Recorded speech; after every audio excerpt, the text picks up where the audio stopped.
Hello बच्चों, कैसे हो? आपका स्वागत है त्रिपाण स्टडी सेंटर में। आज जो हम करने जा रहे हैं कक्षा 11वीं सीबीएसई एनसीईआरटी के अंतर्गत जो है हम इतिहास करेंगे। ये इतिहास काफ़ी महत्वपूर्ण रहेगा, जो कि आज हमारा चैप्टर है लेखन कला और शहरी जीवन या राइटिंग्स एंड सिटी लाइफ। बहुत काफ़ी महत्वपूर्ण है, जिसमें मेसोपोटामिया के विषय में हम विस्तार पूर्वक चर्चा करेंगे और जानेंगे हर एक पहलू।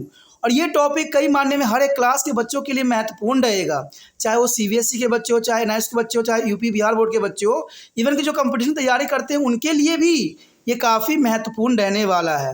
लेकिन आपको पता है, क्वेश्चन करने से पहले एक बात जो मैं हमेशा कहता हूँ, जिसको आपको सोचना भी चाहिए, विचार भी करना चाहिए और इवन अमल भी करना चाहिए, वो ये है कि जब भी वीडियो देखिए पूरा देखिए, क्योंकि अधूरा जानकारी सदैव खतरनाक होता है। साथ में एक इंपॉर्टेंट बात ये भी रहता है, अगर आप पहली बार वीडियो देख रहे हो तो लाइक शेयर सब्सक्राइब करना मत भूलना, क्योंकि दोस्तों लाइक कीजिएगा तो बनाने वाले का मनोबल बढ़ता है, सब्सक्राइब कीजिएगा तो इससे ये होता है कि जब भी मैं कोई वीडियो डालूंगा उसका नोटिफिकेशन आपको समय रहते मिल जाएगा। और देखिए, शेयर का मतलब ये होता है कि आपके थ्रू न जाने किन बच्चों को हेल्प मिल जाए, ये आप भी नहीं जानोगे, इसलिए जो है आप शेयर जरूर करो, ठीक है। व्हाट्सएप स्टेटस पे भी लगाओ। दोस्तों एनएसएस सेंटर जो है कई मानने में बहुत से बच्चों के लिए हेल्पफुल है, चाहे वो 8th क्लास हो, 9th 10th 11th 12th हो, चाहे वो एनआईएस बोर्ड के बच्चे हों, ठीक है, चाहे बीए एमए के बच्चे हो, सभी क्लासों के लिए कुछ ना कुछ जो है त्रिपाण एनएसएस सेंटर में उपलब्ध है। तो इसलिए आपके लिए ज़रूरी है कि आप सब्सक्राइब करके इसको चैनल को जो है सेव कर लो, नहीं तो बाद में अगर रिसर्च करोगे तो शायद आपको ये चैनल प्राप्त ना हो।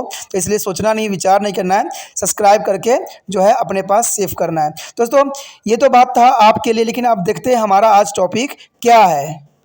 According to the chapter here, written and city life, there is the next question is the most important arrive here. Rivers play a crucial role in the emergence of civilizations. You know that is the most important question for here. Rivers play a crucial role in the emergence of civilization. Justify this statement is a context to the Mesopotamia. You know that that's the most important question here. Rivers play a crucial role. Mesopotamia is situated between their land of two rivers. Mesopotamia is situated between two land of two river. There's a two river has between there Mesopotamia and the Euphrates and Tigris. There's a two rivers, Euphrates and Tigris. There is the most important river here. Both this river originated from the Armenia mountain. Is a present day is a Turkey. There is a river originate from the Armenia mountain and present the name of Turkey. And they drain it as the best mountain region. And though there is a climate of this area is a dry yet agriculture. There is a climate of this area is dry yet agriculture is a possible because of irrigation facilities. Though there is a climate of this area is dry agriculture and possible because of irrigations and facilities. The favorable agriculture condition encourages the people to be reside in this region. The favorable agriculture condition encourages the people to be resides in this region. The surplus food production of crop enabled to be agriculturist. The surplus for the food productions of crop enabled their agriculturists and communities to be feed these people such as a craftsmen, baristas, rulers, soldiers, etc., and who were not practicing agriculture. The nomadic pastoralists as a community provided with the other and still is a need for the daily use to be these people. Thus the settlement of all this in the region Pavel, there is a way to be the rise of civilization. You know that is important. यहाँ पर जो हमारा chapter आया है लेखन कला और शहरी जीवन, काफ़ी महत्वपूर्ण कक्षा 11 सीबीएसई एनसीईआरटी के अंतर्गत है। और इसमें हमारा अगला क्वेश्चन जो आया है वो काफ़ी महत्वपूर्ण है कि सभ्यता के उद्गम में नदियाँ महत्वपूर्ण भूमिका निभाती है। ये काफ़ी महत्वपूर्ण है। कोई भी सभ्यता का उदय हुआ है तो उसमें नदियाँ का जो है काफ़ी महत्वपूर्ण भूमिका रही है। इवन कि अगर कोई शहर नष्ट हुआ है तो उसमें भी नदियाँ ही काफ़ी महत्वपूर्ण है। आपको पता ही होगा कि सिंधु घाटी सभ्यता जो ख़त्म हुई सिंधु नदी के कारण हुई। तो उसमें बहुत बड़ा बाढ़ आया जिस पर ख़त्म हुआ। ये कई जो है थिंकनर्स का मानना है। कहते हैं कुछ कैसे पतन हुआ इसके बारे में किसी का जो है सही मान पता नहीं है, लेकिन एक बात तो सच्चाई है कि कोई भी सभ्यता जो है फलती फूलती है तो वो नदियों के किनारे ही फलती है। और यही मेसोपोटामिया के अंतर्गत भी है कि सभ्यता के उद्गम में नदियाँ महत्वपूर्ण भूमिका निभाती है। मेसोपोटामिया के संदर्भ में इस कथन को आपको पता करना है कि आखिर कैसे, और ये काफ़ी महत्वपूर्ण रहेगा। मेसोपोटामिया दो नदियाँ अर्थात यूफ्रेटस और टाइग्रिस की भूमि के बीच स्थित है।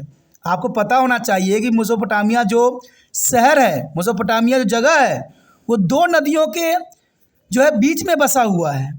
और ये नदियाँ हैं यूफ्रेटस और टाइग्रिस की भूमि में स्थित है। इन दोनों नदियों का जो है उद्गम वर्तमान तुर्की के अर्मेनिया पर्वत से हुआ है। यानी आपको वर्तमान जो अभी तुर्की के नाम जाना जाता है और इसकी अर्मेनिया पर्वत है, वहाँ से इसका उद्भव है, यानी वहाँ से इसकी उत्पत्ति है। उन्होंने एक विशाल पर्वतीय क्षेत्रों को सुखा दिया। यद्यपि इन क्षेत्र की जलवायु काफ़ी शुष्क है और फिर भी जो है सिंचाई सुविधाओं के कारण यहाँ कृषि संभव है। जनरल सी बात है, जहाँ नदियाँ होगी वहाँ कृषि भी संभव ही रहेगा। अनुकूल कृषि स्थिति ने लोगों के इस क्षेत्र में निवास करने के लिए प्रोत्साहित किया।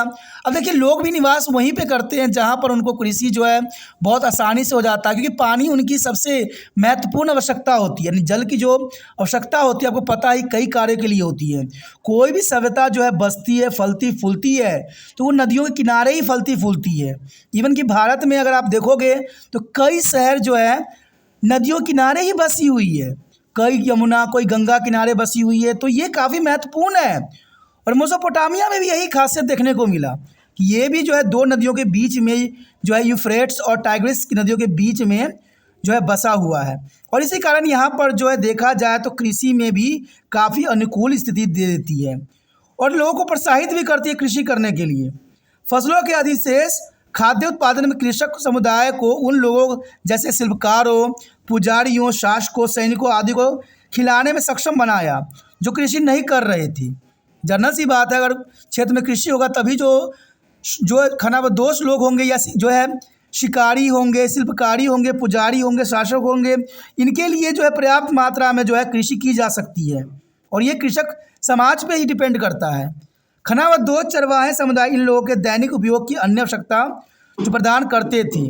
और इस प्रकार इन क्षेत्रों में सभी के बसने से सभ्यता का जो उदय का मार्ग प्रशस्त हुआ। तो देखा जाए तो यहाँ काफ़ी महत्वपूर्ण बात थी कि सभ्यता के उद्गम में नदियाँ कितनी महत्वपूर्ण भूमिका निभा सकती है।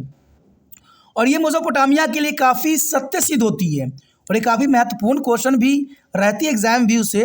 अगर आपको समझ में आया, अच्छा लगा, अगर आप दिल से त्रिपाठी चैनल का मदद करना चाहते हो, साथ देना चाहते हो, ठीक है, और वीडियो प्राप्त करना चाहते हो, तो जनरल सी बात है, अगर ये आगे अगर आप फॉरवर्ड करते हो, आगे अगर मुझे प्रोत्साहित करते हो तो आपके लिए बहुत से वीडियो यहाँ उपलब्ध हो सकता है।